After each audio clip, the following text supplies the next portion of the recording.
All right, quick question for you. Who do you think would be better with money? A humble janitor or a Harvard-educated top-tier financial executive? The answer's probably not what you think, and it reveals the single most important and most overlooked secret to actually building wealth. So let me introduce you to this guy, Ronald Read. His life, on paper, was, well, pretty ordinary. He spent 25 years fixing cars at a gas station in Vermont. And then, for another 17 years, he swept the floors at a J.C. Penney. Just a quiet, unassuming guy. But here's where the story gets kinda crazy. When Ronald Read passed away in 2014, this humble janitor left behind a fortune of over $8 million. And no, he didn't win the lottery, he didn't get some huge inheritance, he just saved what little he could, he invested in solid, blue-chip stocks, and then he just waited for decades. Now, get this. Around the exact same time Ronald Read's story came out, another guy named Richard Fuscone declared bankruptcy. And Fuscone was the total opposite of Read. Harvard MBA, a big-shot executive at Merrill Lynch. The guy borrowed a ton of money to live this lavish life, a mansion with 11 bathrooms and a $90,000 a month mortgage. When the 2008 crisis hit, that whole house of cards came crashing down. See, one man was patient, the other was greedy, and that made all the difference. And this whole story perfectly sets up the main idea from Morgan Howell's incredible book, The Psychology of Money. It's that financial success isn't really a hard science. It's a soft skill. It has almost nothing to do with how smart you are and absolutely everything to do with how you behave. A financial genius who loses their cool can be a total disaster, while a regular person with just a few good habits can build a fortune. So the first big lesson we got to talk about is this idea of learning what enough actually means. The real danger isn't just wanting more stuff, it's when your desire for more grows way faster than your satisfaction. It's like you take one step forward, but the goalpost for what you want suddenly jumps 2 steps ahead. It is such a dangerous game to play. I mean, take the story of Rajat Gupta. This guy was at the absolute top of the world. CEO of McKinsey, on the board of Goldman Sachs, worth over $100 million. He had it all, but he wanted to be a billionaire.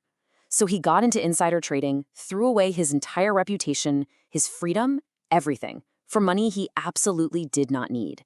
Like Warren Buffett says, that's just foolish. So what does this mean for us? It means the game of social comparison, it's completely rigged. You can't win. There will always be someone with a bigger house, a faster car, a fancier vacation. The only winning move is to just refuse to play. It's about deciding that what you have is enough, even if it's less than the person next door. All right, lesson number 2. This one sounds super obvious, but you'd be shocked how many people get it wrong. Here it is. Spending money to show people how much money you have is the fastest way to have less money. To really get this, you have to ask yourself a pretty important question. What's the actual difference between being rich and being wealthy? They might sound the same, but trust me, they are worlds apart. See, being rich is your current income. It's visible. You see it in the flashy car someone's driving. But wealth is hidden. It's the income that you didn't spend. Wealth is the nice cars not purchased, the diamonds not bought. It's the money that's quietly compounding behind the scenes, giving you freedom, options, and control over your life. And that idea, freedom and control, that leads us perfectly to the third and, honestly, maybe the most powerful lesson in the entire book.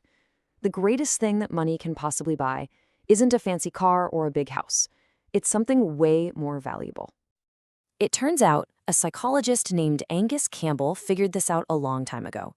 He studied what makes people happy, and he found that the single biggest factor wasn't how much money they made or how big their house was. It was having a strong sense of control over their own life. The ability to do what you want, when you want, with who you want. That's it. This is the real return on wealth. It's using your money to buy back your time, to buy options. It's being able to wake up in the morning and know that you have control over your day. That feeling delivers a kind of happiness that a new car just never will.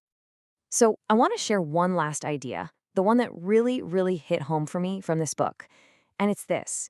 Your goal shouldn't be to be coldly rational with your money. Your goal should be to just be pretty reasonable. So a spreadsheet, a purely rational calculator, would tell you to never pay off a cheap mortgage early. You should invest that money instead and get a higher return. And on paper, that is 100% correct. But Housel, the author, he admits he paid off his mortgage. Why? Because the peace of mind, the feeling of independence that came with it was worth more to him than any potential extra return. That's being reasonable. It's about making decisions that let you sleep at night. So let's just wrap up the big ideas here.